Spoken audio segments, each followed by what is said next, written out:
저희가 원래 근대문화유산 도시 답사를 해보자 이런 이야기들을 하면서 6개월 동안 기획만 하다가 드디어 오늘 처음으로 마이크를 잡게 됐습니다. 매거진스 편집장 윤준식입니다. 반갑습니다. 네, 역사와 문화와 예술과 생태를 망라하는 도시 이야기를 할 수 있는 분을 찾아서 방송을 만들어 봐야 되겠다. 잘 되면 팟캐스트 말고 유튜브도 해야 되겠다. 그러는 과정 속에서 제가 전국을 돌아다니면서 발굴해낸 분이시죠. 발굴 당한 거예요? 네네네. 저는 전주에서 이것저것 하고 있는 인프피입니다. 네. MBTI에서 INFP라서 인프피라고 하셨고요. 그 유명한 인프피죠. 왜 유명하죠? MBTI 좀 관심 있는 분들 중에 특히 인프피들이 많고요. 네. 그러니까 이분들이 내향적이면서 나는 왜 이럴까 막 이거에 대한 고민이 많다 보니까 엄청나게 막 찾아보고 그래요. 그러다 보니까 MBTI 막 아니면 뭐 심리 이쪽 상에서는 가장 많이 거주하는 사람들로 유명하죠. 사중 하루까지 전부 다 나는 어떤 사람일까, 내가 과연 이런 사람일까, 막 이렇다고 어쩐지 막 하고 아닌 것 같은데 막 자기 내면을 여행하고 네. 탐구하는 걸 즐기는 그런 성향이다 이렇게 말씀해 주셨고. 예, 저는 INTP입니다. 네, 인팁이라고 하죠. 인프피만큼 역시 이 세계에 가장 많이 계신 분들이 인팁이라고 하더라고요. 아, 그래요? 그건 네. 잘 모르겠는데 저는 제 주위에 있는 분들이 저한테 자꾸 사주를 물어봐요. 그래서 사주를 요즘 뭐 앱으로 많이 나오잖아요. 그러니까 앱으로 푼 다음에 너는 뭐다라고 얘기하고 자기랑 궁합이 어떻다는 둥 뭐는 이야기를 하시는데 그 적중률은 굉장히 많이 떨어지지만 저라는 사람이 어떤 사람인지를 궁금해하는 분들이 많더라. 네, 저도 궁금하죠. MBTI가 INTP다. 그러면은 딴 얘기 안 하고 I에서 다들 깜짝 놀라는 거예요. ENTP 아니고 어떻게 당신이 내향형이냐. 이해가 안 된다. 말도 안 된다. 이런 얘기들을 많이 하십니다. 저도 비슷한데 제가 이제 전주에서 이것저것 하고 있는 것들 중에 하나가 가이드거든요. 가이드라는 거는 그죠, 아이라면 전혀 상상할 수 없는 그런 거고 주 고객분들이 20대, 30대 분들이시고 MBTI 관심이 많으시잖아요. 네네. 뭐 이런저런 썰 풀다 보면은 MBTI 이야기가 나와요. 그때 그 거의 대부분 고객들 ENFP시죠? 막 이러시는 거예요. 근데 저 그 유명한 인프피입니다 하면 사람들이 다 놀라세요. 아니, 인프피가 이게 가능하세요? 막. 그럼 제가 이렇게 얘기하죠. 제가 하는 게 아니라 그분이 내려오셔서 그분이 여러분들을 안내한 겁니다. 맞아요. 저는 이게 아니에요. 네. 그러니까 저도 발표자로 나서게 되거나 강연 요청을 하거나 뭐 예를 들면 조그만 포럼 같은 데에서 매체 편집장이니까 모더레이터 같은 거 시키거나 이런 경우도 있어요. 그래서 그런 거 하고 나면은 되게 외향적인 분이라서 그런지 이런 거 되게 잘하는 것 같다. 능숙하다 막 이렇게 얘기를 하시거든요. 근데 저도 그분이 오셔서 그런 거지, 그 시작하기 전에 30초 전까지 바들바들 떨면서 뭔 말 해야 되지? 무슨 말 해야 되지? 이렇게 하다가 나오게 되는 겁니다. 이게 내향형인 분들 특징이 앞에 나서서 뭐 하는 거를 되게 무서워해요. 네. 뭔가 좀 의미 있는 컨텐츠를 만들어야 되겠다 생각을 하고, 그동안 굉장히 많은 아이디어 회의를 했으나 결국은 원점으로 돌아와서 그냥 남자들끼리 수다로 가보자. 뭐 이런 얘기가 됐고요. 슬프네. 네, 그래서 자연스럽게 시작하게 된 거는 저희의 MBTI로 성향에 맞는 이야기들로 가보자 이렇게 말씀을 나누게 됐어요. 그래서 본명과 소속을 밝히기보다는 우리 각자의 MBTI를 닉네임으로 해서 각자 다른 성향과 성격 그리고 공통점을 가진 사람들끼리 어떻게 로컬 도시들을 어떻게 바라보는가 이런 이야기들을 나누는 취지에서 오늘 방송을 시작하게 됐습니다. 오늘 파일럿 방송이고요. 특별히 무슨 무슨 방송 지금 시작하겠습니다. 그런 쇼맨십 없이 그냥 자연스럽게 이렇게 이야기로 시작을 하게 됐어요. 이런 방송이 정말 좋은데 저는 솔직히 저도 준비가 안 됐으니까 더 좋을 것 같다고 생각을 했는데 막상 또 너무 없으니까 어색하네요. 너무 없으니까. 저도 팟캐스트 이게 거의 2년 만에 녹음하는 거거든요. 예전에 제가 1년 전까지 나가던 것들은 그 전에 녹음했을 때 찔끔찔끔 나간 거고 편집이 안 됐거나 편집을 했으나 검수가 안 돼서 아직 업로드 안 된 에피소드가 한 20여 개 있어요.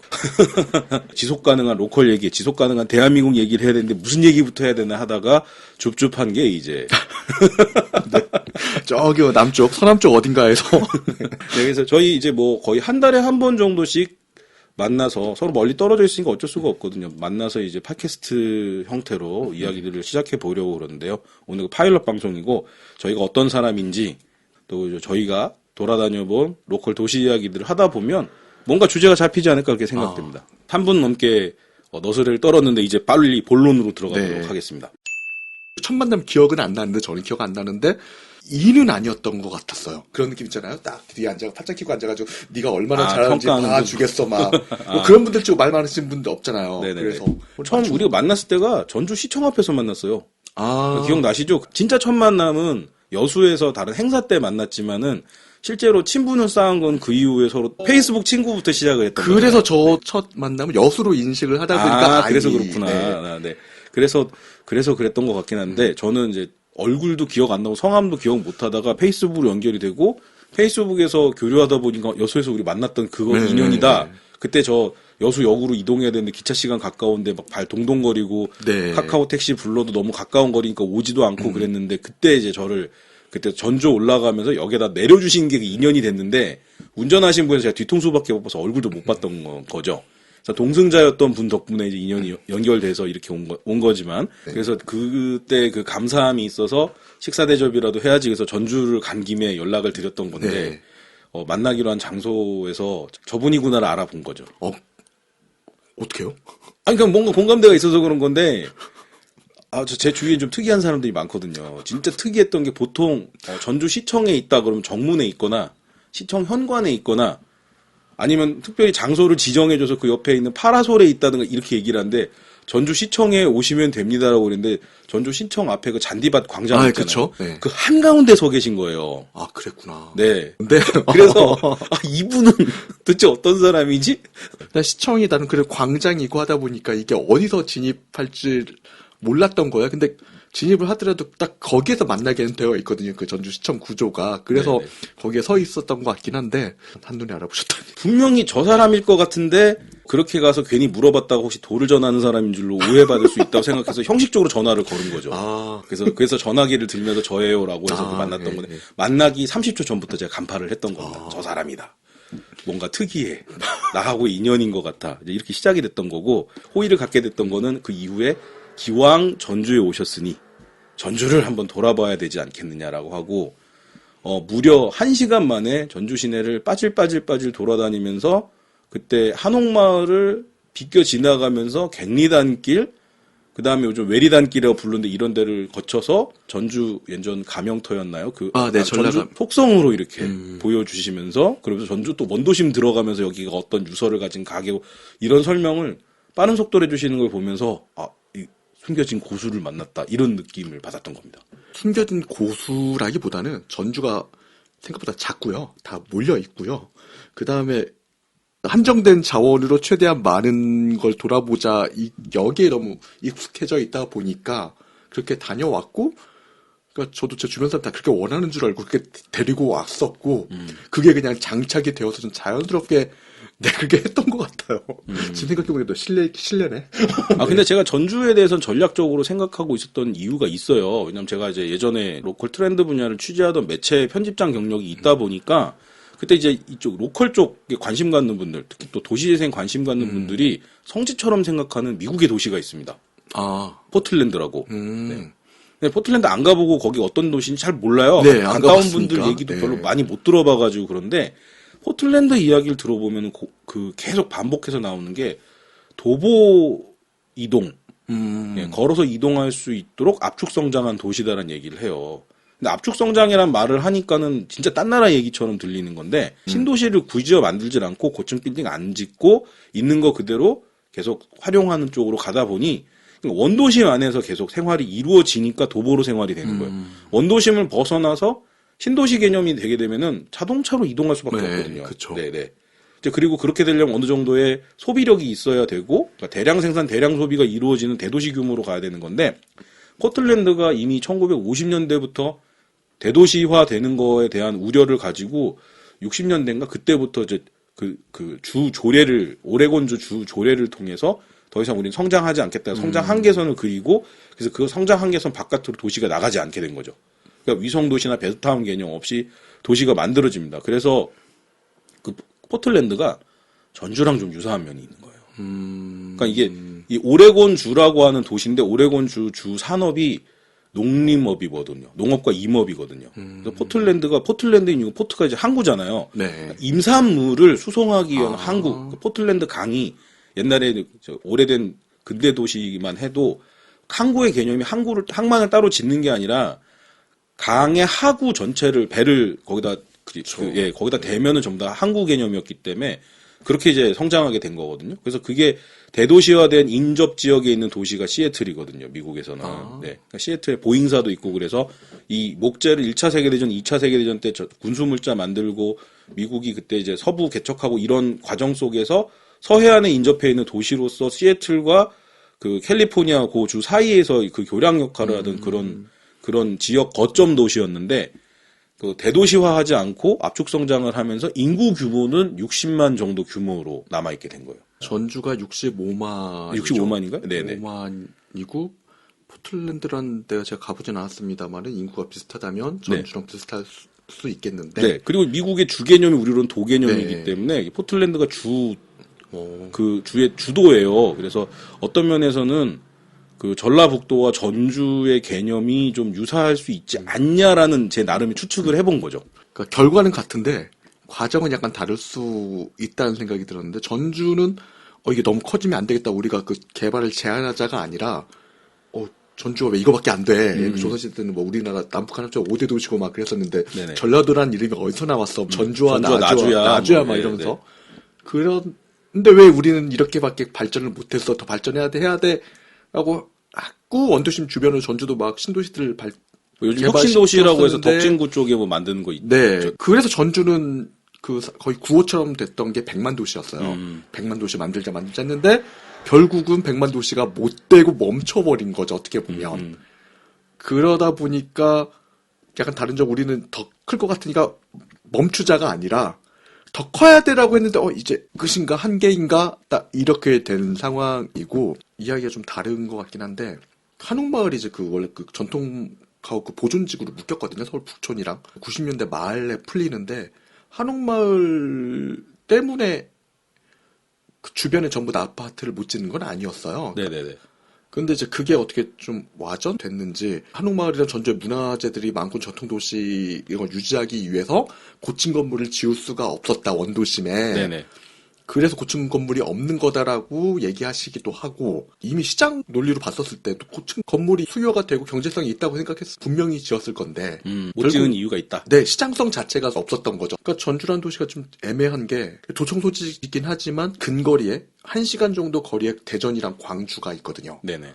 그래서 행정적이나 법률적인 문제가 생기면 이제 호남 권역에 묶이니까 광주 쪽으로 사람들이 많이 가시고요. 또 반대로 이제 뭐 큰 물건 사야 되는데 뭐 서비스 받아야 되는데 전주에 없어 하면 그때 이제 대전으로 가는 경우도 많고 그래서 한계나 성장하는데 분명히 한계도 있었었는데 그런 것만 놓고 봐서라도 클 수 없는 한계 같은 있었던 건데 그렇죠. 일부러 원해서 압축 성장한 게 아니라 네. 역사 문화적으로 도시들 간의 그런 뭐 우리는 미국처럼 땅이 넓은 게 아니니까 네. 지정학적 위치상 압축 성장처럼 돼버린 케이스. 네, 그래서 네. 결과는 하여튼 인구 65만에 포틀랜드라는 도시랑 같게는 됐지만 과정은 좀 약간 다르다. 네. 그리고 또 하나 KTX 선로가 이제 확장이 되면서 대부분 원도심을 벗어난 KTX 선로가 이제 바르고 곧게 가야 되고 또 문화재나 이런 데들이 많은 도시 같은 게 문화유적지의 진동 때문에 뭐 무너질 수 있다 이런 우려 때문에 그 도시 바깥쪽으로 KTX역을 새로 만들었잖아요.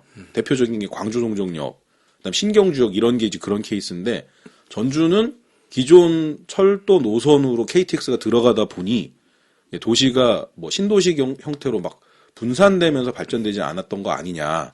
그래서 이야기를 이제 소급을 하자면 처음 만나서 전주 원도심을 1시간 동안 빠른 속도로 답사를 하면서 뭔가 포틀랜드, 한국의 포틀랜드 같은 곳이 있다면 전주가 아닐까라는 추측을 하게 했다.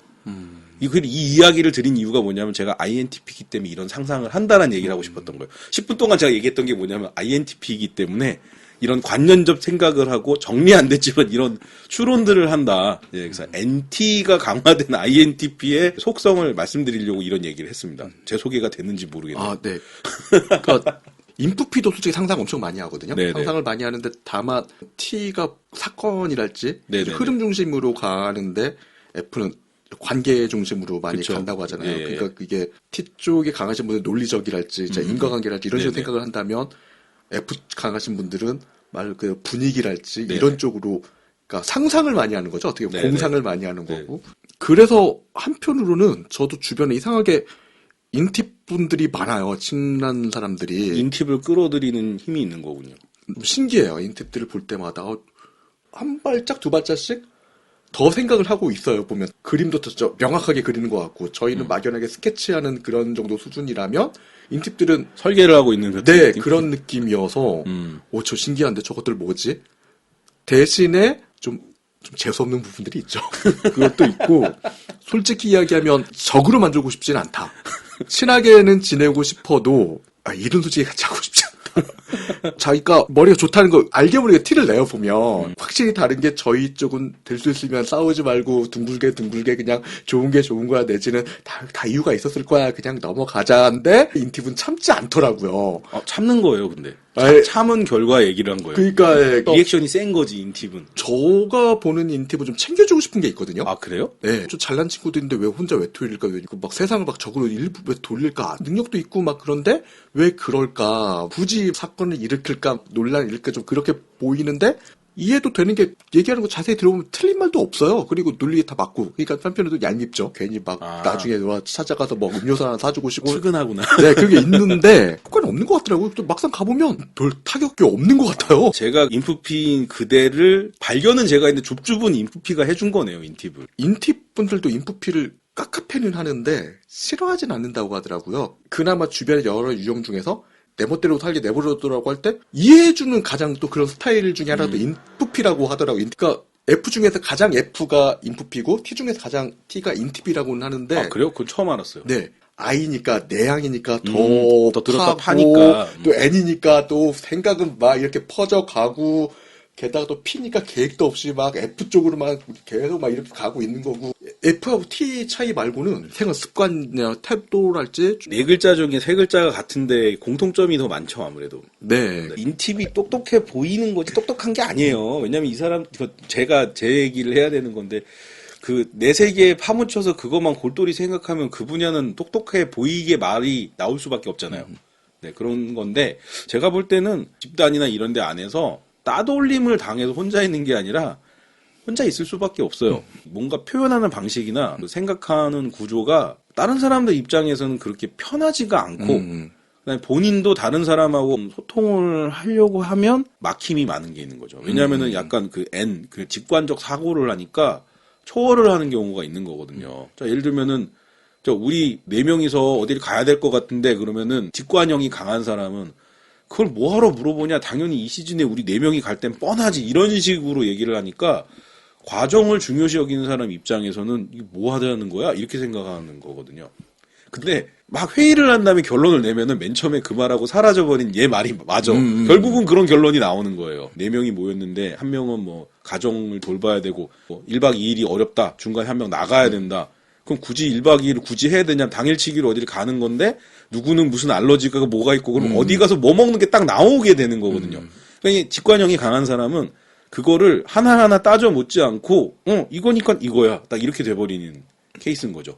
저는 문돌이라 갖고 수학을 되게 못했는데 고등학교 2학년, 3학년 되면 애들이 수학 다 포기하잖아요. 문돌이들은. 네, 그러면 수학 선생님 한참 수업하다가 답답해하면서 문제를 봐봐. 이거는 풀 필요도 없지. 답이 이거 0 아니면 1이잖아. 찍으면 그냥 맞는 거야. 그냥 이건 풀 필요도 없어.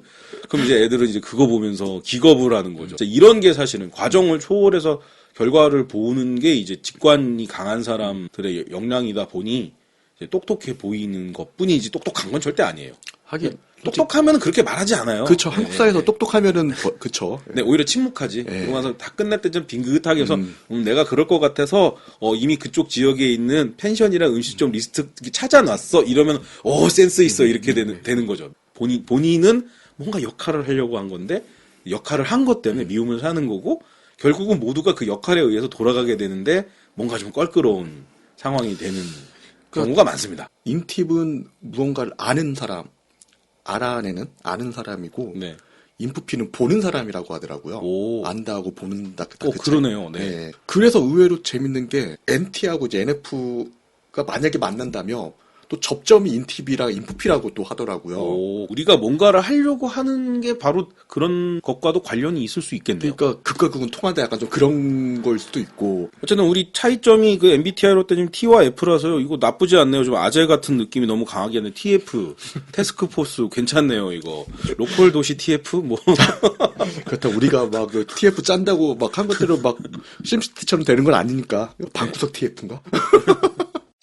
MBTI 얘기로 벌써 우리 그러니까요. 30분 넘게 얘기를 하고 있는데요. 이거 생각보다 얘기가 길어지네요. 이거. 그러니까 한편으로는 너무 자유롭게 막 풀어놓다 보니까 막 모르겠어요. 그 같은 성향을 지니신 분은 이 이야기하면서 맞아 그러고 그건 아닌데 네, 이러면서 그죠, 즐거워하실 수 있을지 모르겠는데 여튼 저희가 MZ 세대는 지났는데 이 MZ 그러니까요. 세대처럼 MBTI 얘기를 생각보다 길게 하게 되는 것 같아요. 근데 MZ 세대들이 그렇게 표현을 하면서 자기를 알리고 다른 사람을 이해하려고 노력하기 때문에 MZ 세대들 사이에서 MBTI가 유행을 하고 뭐 맥BTI라서 맥주에도 좀 MBTI 그러니까요. 써 있기도 하잖아요. 네, 그래서 뭐 더 그런 것 같기도 한데요. 일단 첫 방송을 통해서 우리가 어떤 사람인지 알려주는 데 있어 이 유형화된 걸 얘기하는 것만큼 재밌는 거는 하긴 없을 것 맞아요. 같습니다. 우리 그런 뭐 것 경력사항을 얘기를 하거나 관심사를 얘기하는 것보다 이게 어떤 관점으로 도시를 탐방을 할지 로컬을 바라볼지 어떤 경험을 전하려고 할지 또 어떤 새로운 지식을 전하려고 할지 좀 파일럿 방송 첫 방송 뭐 그 에피소드 제로로 놓고 얘기할 때에는 뭐 괜찮다는 생각이 듭니다. 사실 제가 MBTI 성향이 다른 두 사람이 여행을 다니는 약간 남자 둘이 다니는 로드무비, 버디무비 이런 표현 쓰는데 그 느낌으로 얘기를 했더니 좀 딴지 거는 분이 있었어요. 나머지 14개 유형 어쩌라고. 그럴 수 있죠. 네, 제가 그래서 궁색한 변명을 했죠. 제 방송 장비는 4명까지밖에 수용이 안 됩니다. 괜찮은 16인이 모일 수가 없습니다. 그리고 16인이 모이려면 한 번 방송 녹음하면 이거 대공사 해야 된다고. 밥만 먹어도 16만 원이라고. 4개라고 하니까 그러니까 지금 벌써 INFP, INTP 네네. 있잖아요. 그럼 이제 J 하나 모셔보고 네네. 그다음에 E 하나 모셔보고 그다음에 S 하나 모셔보고 그래도 벌써 5이긴 하구나. 뭐 그게 골고루 있는 분들로 조합을 하면 되죠. 네. 지금 아닌 게 아니라 저 전주에 그런 비슷한 조합이 하나 있는데 재밌어요. 넷 중에 아이가 셋이다 보니까 좀 네. 드러나진 않는데 일 맡으면 계획 세우고 확실히 제2 성향이신 분이 하고요. 일하시는 분은 T가 하고요. 홍보 발표하시는 분은 E가 하고 계시더라고요. 네. 그리고 팟캐스트가 사실 내향형인 사람들 잘 맞아요. 네. 그리고 골방에서 작업하잖아요. 그쵸. 녹음은. 유튜브 같은 경우는 이제 바깥에 나가서 막 뛰어다니면서 하거나 끼를 좀 보여줘야 되는 게 있는데 팟캐스트는 얼굴도 안 드러나고 골방에서 무한정 녹음해도 되고 그러다 보니까 생각보다 내향형이 잘 맞습니다. 저도 선호하는 소셜미디어에서 팟캐스트예요. 네. 아이돌 중에서 가장 많은 유형이 INFP라고 하더라고요. 그래요? 네. 아이돌이면은 그러니까 무대에 올라가서 네. 공연을 하는데 네. 내향형이라고요? 네. 신기하네. 그러니까 그걸 또 이렇게도 해석하시는 분이 있는데 약간 좀 무당 성향? 그러니까 진짜 그분이 오실 때랑 안 오실 때가 차이가 확 큰. 근데 이게 또 재밌는 게 INFP를 보통 잔다르크형 내지는 열정적인 중재자라고 하잖아요. 열정이 있긴 있거든요. 네네. 대신에 그 자기랑 코드랑 딱 맞고 꽂힌 거여야만 이제 확 가는 거고. 네. 잔다르크도 그렇잖아요. 그분이 진짜 저는 이제 부성실한 불자라서 하느님이라기보단 저는 이제 그분이라고 표현하겠습니다만은 네네. 어느 날 갑자기 뭐 아무것도 모르는 17살 소녀에게 갑자기 그분이 딱 나타나셔가지고 성녀까지만 올라갔다고 하는 것 같던데. 프랑스 독립의 상징이 돼버리는. 네.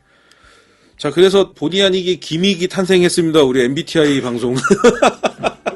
그냥 뭐가 될지 모르겠는데, 스위치 켜놓고 얘기부터 합시다. 그랬는데, 이제 MBTI 성향의 기믹이 생겨서, 저는 T를 대변하고, 이제, F를 대변해서 이제 가는 걸로. 닉네임도 그러면 인팁과 인프피로 가도록 하겠습니다.